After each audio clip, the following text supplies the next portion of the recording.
आज रोहिणी के एक सरकारी स्कूल में कुछ ऐसा हुआ जो सभी को हैरान कर गया।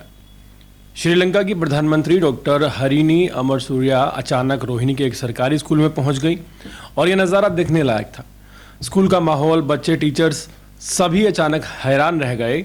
आज सुबह जब दिल्ली के रोहिणी में सर्वोदया कोएड स्कूल की घंटी बजी तो किसी ने सोचा भी नहीं था कि श्रीलंका की प्रधानमंत्री स्कूल के गलियारों में घूमती हुई बच्चों के साथ प्रोजेक्ट्स देख रही होंगी।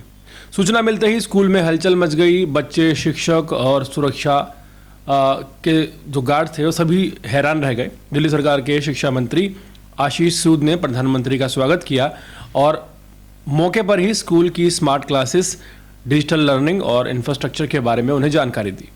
बच्चों ने बेझिझक अपने प्रोजेक्ट्स दिखाए, डिजिटल लेंस के बारे में बताया और जो प्रतिक्रियाएं मिली वो काबिल तारीफ थी। डॉक्टर हरिनी अमरसूरिया ने खुले दिल से स्कूल और बच्चों की तारीफ की और ये कहा कि दिल्ली का ये शिक्षा मॉडल विकासशील देशों के लिए प्रेरणा बन सकता है। एजुकेशनल मिनिस्टर ने गर्व से बताया कि ये सिर्फ रोजगार नहीं बल्कि शिक्षा से समाज में बराबरी और तरक्की भी आती है।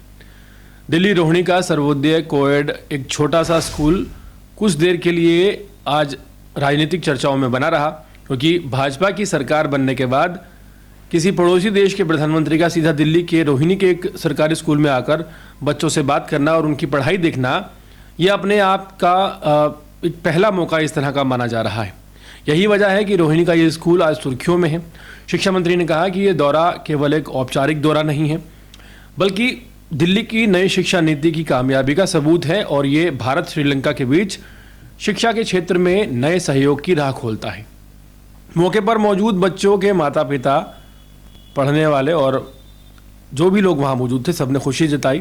कुछ ने आश्चर्य से कहा कि हमारे स्कूल में इतनी तारीफ हुई जो कि एक सपने जैसा है।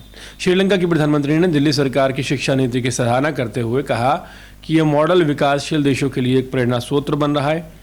इस अवसर पर शिक्षा मंत्री आशीष सूद ने कहा कि ये हमारे लिए गर्व का विषय है कि दिल्ली के सरकारी स्कूलों को देखने और इनकी शिक्षण व्यवस्था की जानकारी के लिए श्रीलंका की प्रधानमंत्री स्वयं आई हैं। दिल्ली के सरकारी स्कूल आज दुनिया के लिए एक उदाहरण बन गए हैं। उन्होंने ये भी बताया कि श्रीलंका की प्रधानमंत्री का रोहिणी के स्कूल का ये जो दौरा है केवल एक स्कूल विजिट नहीं बल्कि दिल्ली की नई शिक्षा पद्धति की सफलता का प्रतीक भी है। साथ ही इस दौरे से दक्षिण एशिया के दो लोकतांत्रिक देशों के बीच ज्ञान और सहयोग की नई दिशा को गति मिलेगी और एक नया अध्याय आरंभ होगा। हाल फिलहाल राजधानी दिल्ली के रोहिणी के सर्वोदय कोएड स्कूल में अचानक श्रीलंका की प्रधानमंत्री का आना और वहाँ के बच्चों से इंटरेक्शन करना, पूरे मैटर को आप किस तरह से समझते हैं कमेंट सेक्शन में ज़रूर बताएं और इसी तरह के अपडेट जुड़े रहने के लिए देखते रहें यार पर न्यूज़। बहुत बहुत शुक्रिया।